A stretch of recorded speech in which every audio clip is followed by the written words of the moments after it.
My name is Gregory and this happened last December when I was home alone in my house for a whole week. My girlfriend had gone to stay with her parents for the holidays and I stayed behind because of work. I live in a quiet neighborhood in a small town in upstate New York. The houses are pretty spaced out and most of the people on my block go away for Christmas. So, I basically had the whole street to myself. At first, I liked the idea of the peace and quiet. I thought I would get a lot of rest and maybe catch up on some shows and just enjoy the coziness of the holidays for a bit. But what happened that week still lives rent-free in my head. It was on my second night alone. It was around 6:30 and already completely dark outside. It had been snowing lightly all day and there was a white layer on my yard and driveway. I was in the kitchen making a simple dinner, just pasta and chicken. Usually my girlfriend is the one to cook our meals. I'm not much of a chef. I turned on the TV in the background to make the house feel less empty because as happy as I was to have the place to myself for a bit, I wasn't used to it being so empty and quiet in here. While I was eating at the table, I heard something unusual. It really took me a second to figure out what it was. It sounded like singing. I muted the TV and listened. The sound was definitely coming from outside. The singing got a little clearer and I realized the person was singing Jingle Bells. At first, I thought maybe some neighborhood kids were playing around outside, but the voice didn't sound like a kid. It sounded like a grown man. I got up and walked toward the front door because that seemed like the direction it was coming from. The closer I got, the louder it got. By the time I reached the door, it sounded like the singing was coming from right on my front stoop. I felt a weird feeling in my stomach, but at that moment, I still thought maybe it was just a caroler. I opened the door and standing in the glow of my porch light was a man around 35 years old. He wore no hat and his coat looked too thin for the weather. But the strangest thing was that he was completely focused on singing Jingle Bells, staring down at my welcome mat like he wasn't even aware I opened the door. I remember forcing a little smile. Because I didn't really know what else to do. I'd never gotten Christmas carolers before. But even still, I never heard of a grown man doing it solo. It's supposed to be a group thing from what I know. He didn't look dangerous. He actually just looked sort of confused or maybe slow. I even wondered if he was special needs or something because he didn't react to me being there. He just kept singing. When he finished the song, I expected him to say something or at least leave. But he just took a breath and started singing Jingle Bells all over again from the beginning in the same slow off-key tone. But now he was looking up at me, making direct eye contact. I felt my smile drop because it was just weird. Now, I stood there another minute pretending to listen even though it felt uncomfortable. I kept thinking he would stop after the second run, but he didn't. He just looped the song. I checked my phone and realized almost 4 minutes had passed while he sang Jingle Bells over and over. Finally, I decided it was enough. I told him thank you in a polite tone, and I slowly closed the door. I thought that would send him on his way, but once the door was closed, I still heard the singing. It continued without even slowing down. I walked back to the table and sat down trying to ignore it, but the longer it went on, the harder it was to ignore. The man didn't seem normal. And it bothered me that he was still right outside my door singing the same song. I wondered if maybe he was special needs and someone was out there with him, like by the street or something, but I didn't see anyone else out there. It made the whole house feel uncomfortable, like someone weird was standing too close to my personal space. I kept eating, but I couldn't focus on the food. It went on for my entire dinner. Finally, after about 10 minutes straight, the singing stopped. The sudden silence actually made me jump because I had gotten used to the singing. I got up slowly and walked back to the front door window. When I looked outside, I expected to see the man gone, but he was still there. He had moved. Now he was standing at the end of my driveway. He was just facing my house, completely still. He was no longer singing. At least I couldn't hear anything from here. He was just standing there in the snow, staring at the door. Something about that felt worse than the singing. He looked like he was waiting. I opened the door a crack and told him he couldn't be here, that this was private property and he needed to leave. He didn't move at all. The whole thing was so unnatural. I finally told him that if he didn't leave, I would call the police. Then I shut the door again. I watched him for another minute from the window, but he didn't budge. I didn't want to actually call the cops because I thought maybe there was something mentally wrong with him, and I didn't want to make things worse. So instead, I decided to just go upstairs, lock my bedroom door, and try to relax. I checked out the window upstairs before changing into bed clothes. The man was gone from the driveway. Thank God. I figured the threat worked. I got into bed, turned on a lamp, and started reading my book to wind down. Maybe 20 minutes went by when I heard something from behind the house. I knew instantly what it was. Unfortunately, it was the same man singing Jingle Bells again, except now it was coming from my backyard. I jumped out of bed and went to the back window. When I looked down, not only was he directly inside of my backyard, he was already looking up at my window. The man was in my backyard standing in the snow directly below my bedroom window. He was looking straight up at me while he sang. I slid open the window and yelled at him that I was calling the police. The singing stopped instantly. He stood there in total silence for about 3 seconds. Then he suddenly burst into a full sprint toward the back door. On the lower level. The second he was out of my view, I heard the most insane sound I've ever heard in my life. He started screaming at the top of his lungs. Not like a normal scream. It sounded like a death metal singer, but even more insane and deranged. It echoed across the yard and through the entire house. Then came the banging. The back door shook violently as he kicked it, slammed into it, and probably tried ripping the doorknob off. I felt the vibrations from the impacts in my upstairs bedroom. I realized this guy wasn't just weird. He was trying to get inside. I grabbed my phone and called 911 right away. I begged them to hurry, telling them a man was trying to break in. I stayed on the line while holding a baseball bat with my other hand. I backed into my bedroom closet and shut myself in. The operator told me to stay hidden. I could still hear the screams and bangs from downstairs, and every second felt like he was going to break through. Then, just as suddenly as they started, the bangs stopped. Everything went silent except for my breathing. I didn't know if he left or if he got inside. I stayed completely still in the closet until the police arrived. They checked the entire outside of the house and confirmed the back door was still locked. The operator said I could come out and meet them. When I stepped outside to greet them, I finally felt like I could breathe again. We walked around the backyard and saw deep footprints in the snow showing exactly where he had stood while singing to me through the window and where he had run up to the back door. The footprints then led off into the woods behind my property.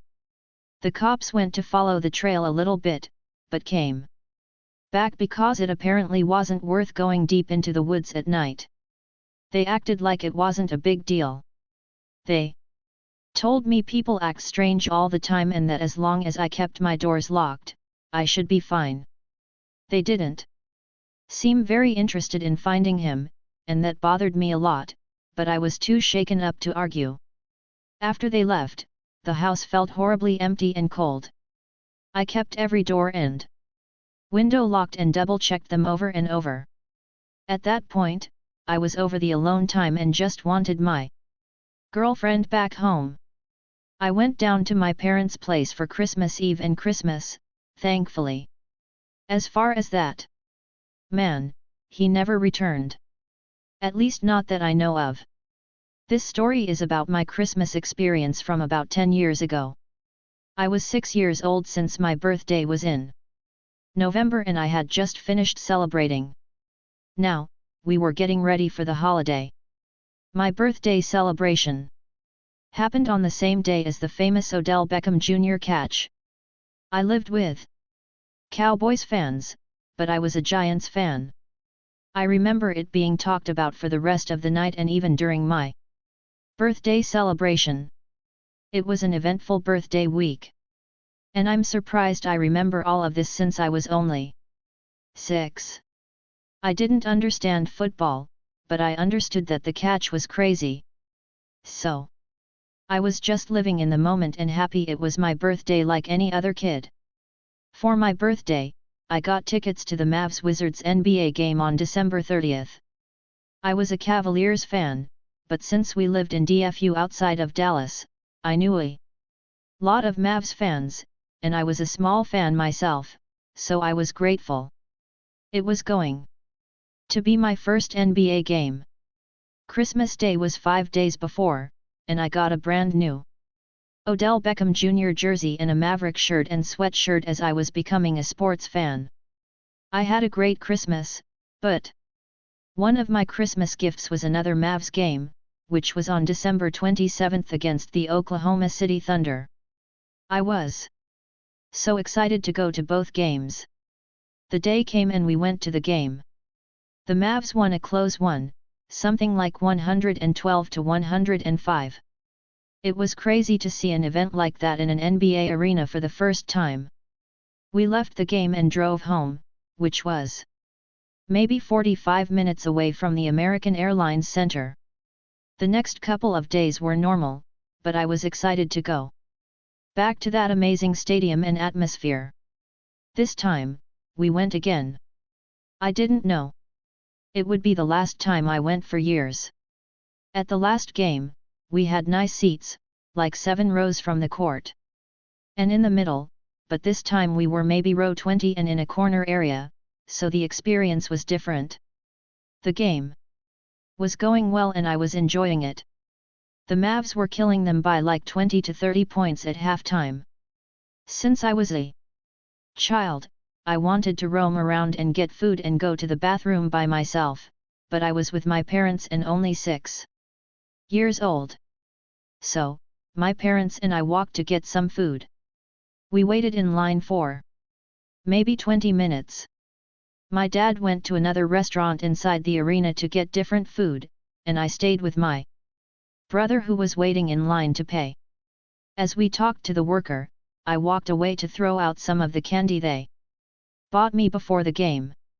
I walked to a trash can maybe 30 feet away. As I got there, this tall white man came up to me and asked, "Hey, are you lost?" I shook my head and didn't say anything. He said he didn't see my parents around and told me, "Let's go look." As he grabbed my hand and walked with me, I was just a kid, so I walked with him. He took me toward the nosebleeds and said we were going to the intercom so they could announce my name and find my parents.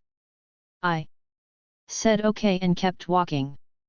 We got to the top and we waited for about 10 minutes. He waited until the coast was clear and then tried pushing me towards the emergency stairs or elevator. I don't remember exactly, but I do remember there was no one around. Then I remembered stranger danger and the guilt and fear started sinking in. I realized I shouldn't go with this man. He didn't have any credentials. When he let go of my hand to go check his phone, I ran all the way back to the stands. As I ran, I saw him standing there with a small grin on his face. I couldn't find my parents, but I didn't care. I just wanted to be somewhere safe. I found my brother, who hadn't told my parents he lost me because he didn't want to get in trouble. He asked if I was okay, and I said yes, choosing not to say anything. The game ended, and the Mavs won, but I didn't care. I just wanted to go home. As we exited, I was quiet.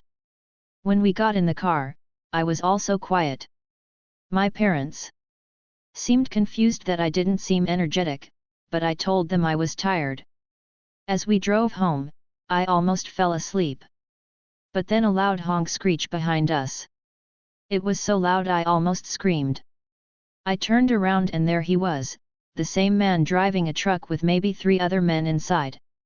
I couldn't tell who they were, just silhouettes. My parents yelled at them from our car when they pulled up next to us, but the men just stared. I wanted to say something so badly, but for some reason I didn't. When we got home, I went right to sleep and passed out fast. In the middle of the night, I woke up with chills. I noticed a light flashing at my window. I looked out, expecting something innocent, Santa Claus or something, but instead saw that man standing out there shining a flashlight into my bedroom window. I screamed and ran to my parents' room, telling them someone was at my window as if it were a first-story window. They rushed outside and searched for maybe 20 minutes. They didn't find anything, and since I was a kid, they didn't believe me. They said it must have been a shadow from a car. But I know what I saw. On New Year's Eve, a couple days later, we were staying up until midnight to watch the ball drop. We were about 5 or 6 minutes away from midnight when the doorbell rang. My parents answered it. I didn't pay attention until I heard the man's voice, and I was 100% sure it was him. I told my parents, but they didn't believe me. I told them at the game he brought me to the high level, and I ran away and escaped, but they still didn't believe me.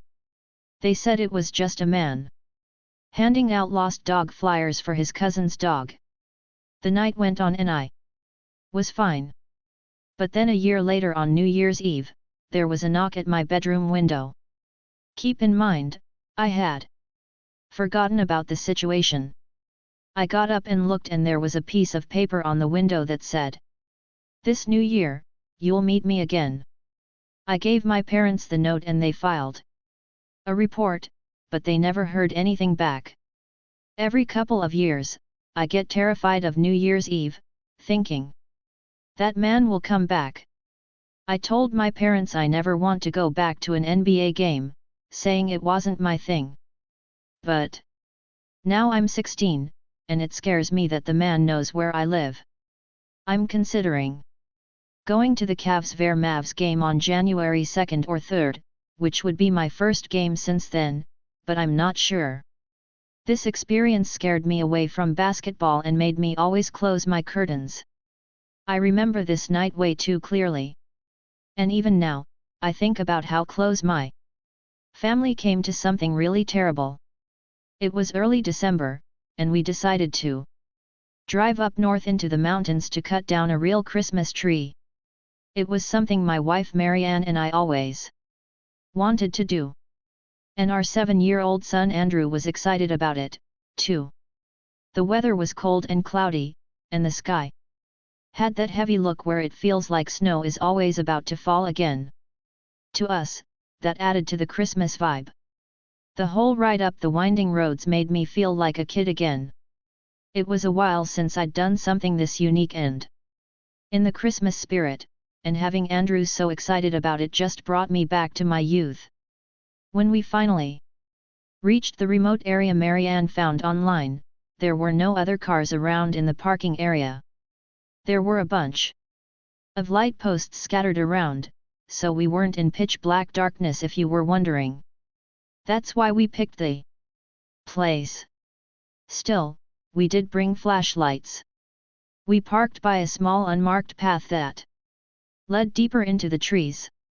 There was a lot of snow on the ground still from the snowfall we got a few days earlier. And up this high, the snow took even longer to melt. Andrew jumped out of the car right away and started throwing snowballs at us. So, I started throwing them back. We were here to have fun, so of course I was going to try to make it as memorable as possible for Andrew. I grabbed our flashlights and the axe that I planned to use to chop down a tree. We walked up the narrow path with snow crunching under our boots. Andrew kept running ahead, stopping to point at trees he thought might be perfect. The deeper we went, the more the road behind us disappeared, and the only light came from the faint moon glowing behind the thick clouds. It was so quiet that I even asked Marianne and Andrew to stop for a second just to really take it in. There was not a single sound, maybe a light breeze, that was it. To be honest, if I had been there alone, I'd have been slightly creeped out just off the silence and darkness alone. As we walked deeper onto the trail, we had to utilize the flashlights we brought, all three of us. Andrew was having a lot of fun with the flashlight until the light from the parking lot was no longer visible and it was now basically total darkness outside of the flashlights. He started to get a little nervous, evidently because he asked how far we were going to go and he made a comment on the darkness. I kept feeling like someone was watching us or like something was walking behind us. But every time I turned around, there was nothing but the empty snow path. About 10 minutes in, we finally found a spot where the trees were tall and full. Andrew ran around them in circles, looking for the best one. Marianne stayed closer to me and whispered that she wanted to pick a tree fast because she had a weird feeling, too. I got exactly what she meant. This was a lot creepier than I had imagined. Right then, I heard soft crunching behind us. It wasn't any of us, nor was it an animal. It sounded like boots crunching the snow, but very slowly, sneaking like. When I turned around, I saw a man in dark clothes standing about 20 feet back on the path. He wasn't dressed for the weather. His hands were bare and red from the cold. His jacket looked more like a windbreaker. His face looked pale and stiff, like he'd been out in the cold for way too long. Marianne grabbed Andrew's arm to pull him closer. When the man noticed we were looking at him, he suddenly smiled in an off-putting way and stepped closer. He asked if we were looking for a Christmas tree. His voice, breaking the already unsettling silence, was uncomfortable. His voice was deep and kind of soft. Before I could say anything, Andrew answered yes, excited again. And I felt a jolt of panic because I didn't want this man knowing anything about us. Marianne quickly told him no, that we were just walking. The man stepped closer again and the way he moved made every hair on my arm stand up. He told us not to worry because he wasn't a park ranger. He said it like he could tell exactly why we lied, because admittedly what we were doing was super illegal. I didn't want to talk to him at all. Something was wrong with him. He looked hungry or desperate or like he hadn't slept in days. I guess for lack of a better word, he looked homeless.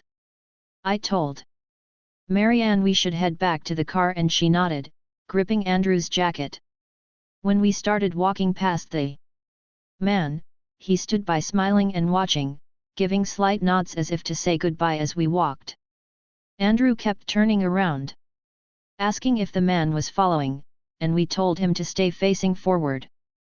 Every time I looked back, the man was a little bit closer than before, even though I didn't hear him speed up. I whispered to Marianne that when we reached the main road, we had to run to the car.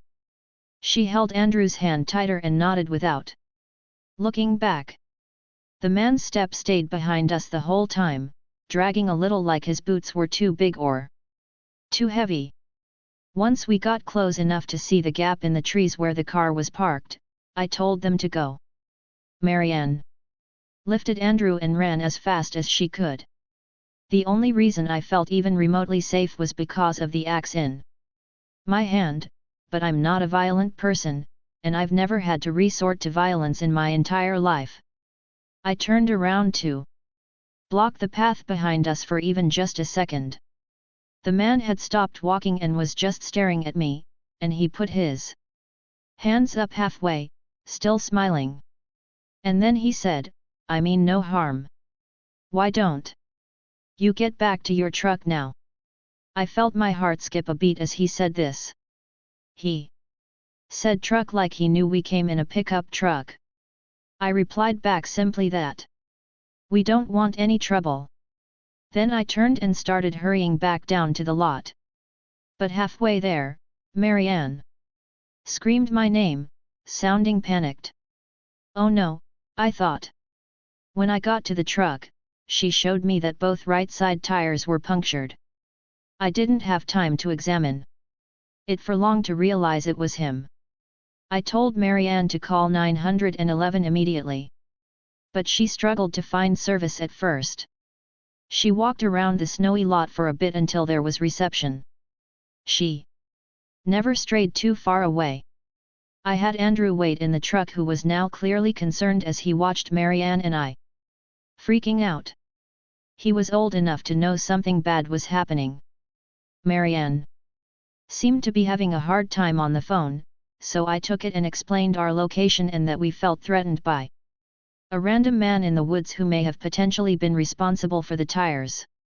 Given the potentially unstable individual in the vicinity and the fact that we had a child with us, police were taking this very seriously and told me to keep my family locked in the truck until police arrive and that a tow truck will be sent as well.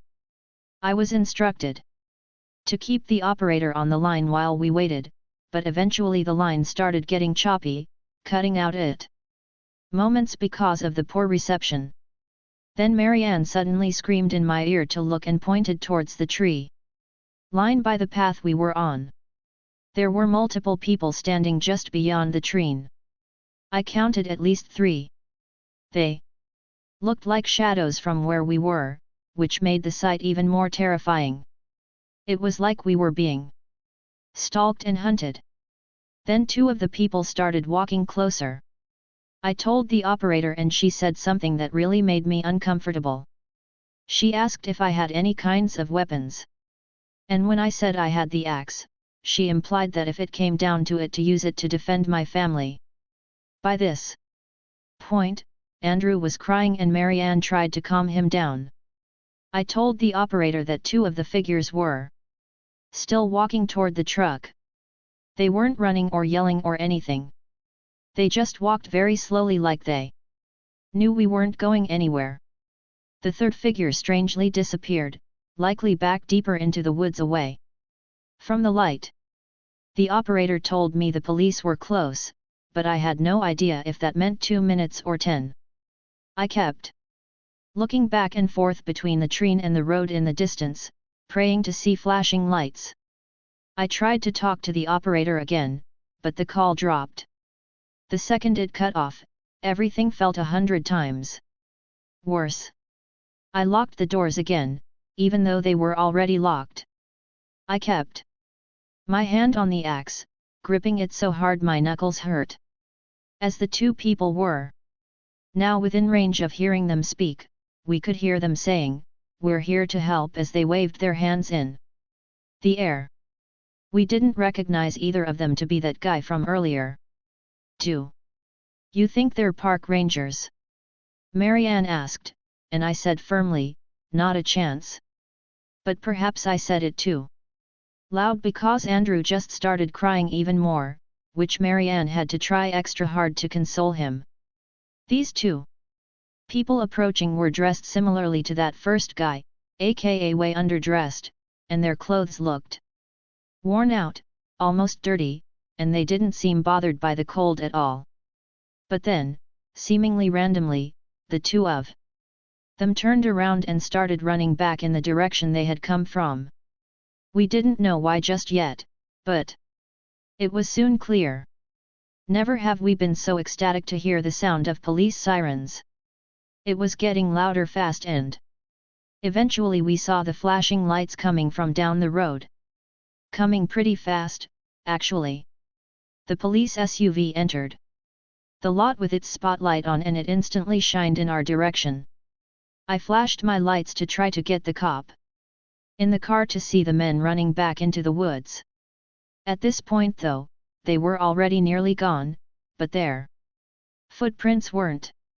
Once the SUV was next to us, 2 officers jumped out immediately with flashlights drawn and I got out to basically get on my knees thanking them. I pointed in the direction the men ran. I said they disappeared into the trees like they had rehearsed where to go. The police told us to stay inside the truck while they searched and more units showed up within minutes. One officer stayed with us. Andrew was no longer scared, but rather once again excited at the commotion and the sight of police officers. After a long search, the police came back and told us what I already knew they were going to say. They didn't find anyone, just tracks in the snow that went deep into the woods and eventually spread out in different directions. They didn't know if the people lived somewhere out there or if they were part of some kind of camp deeper in the mountains.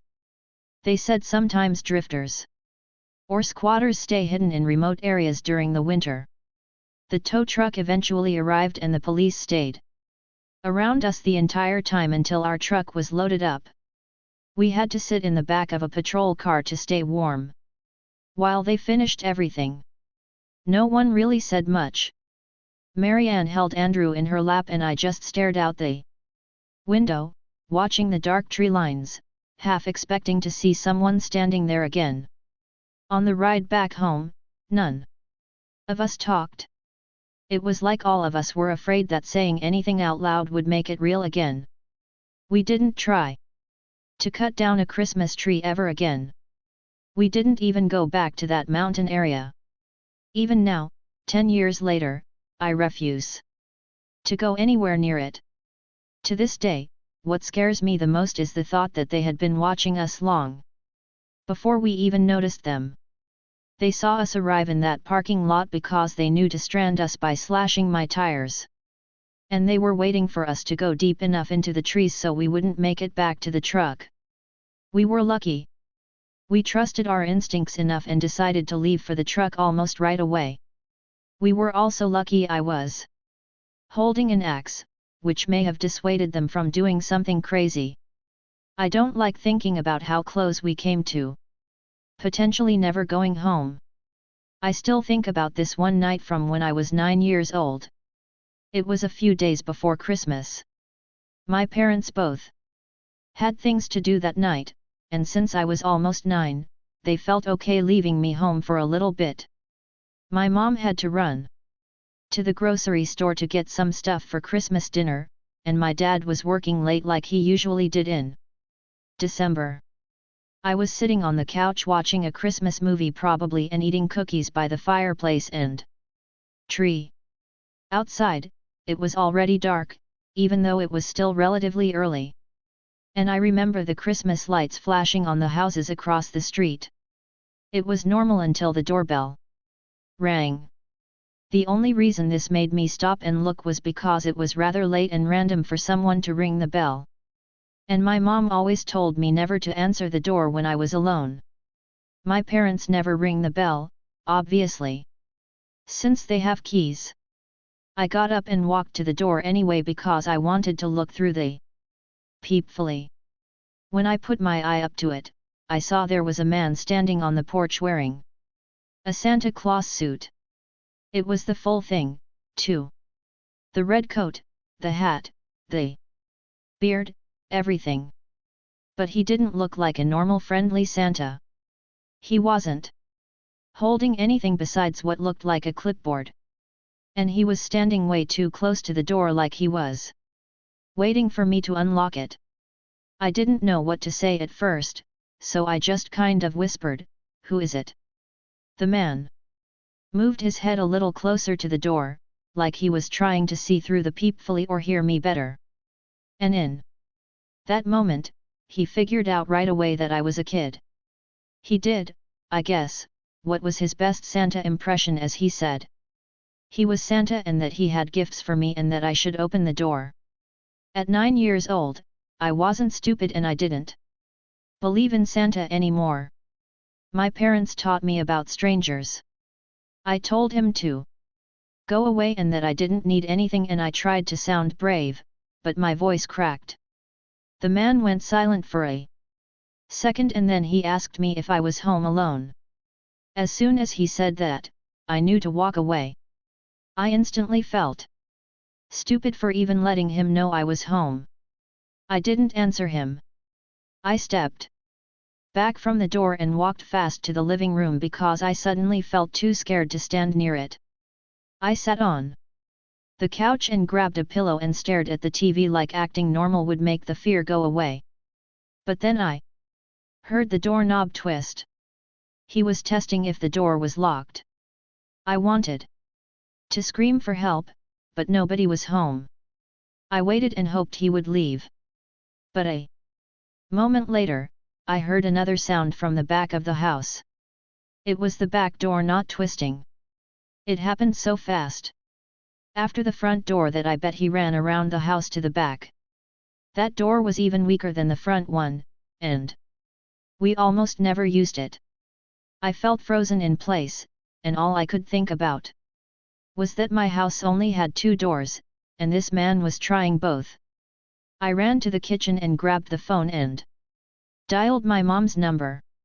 When she answered, I started talking really fast, trying not to cry. I told her someone was trying to get into the house and he was dressed like Santa.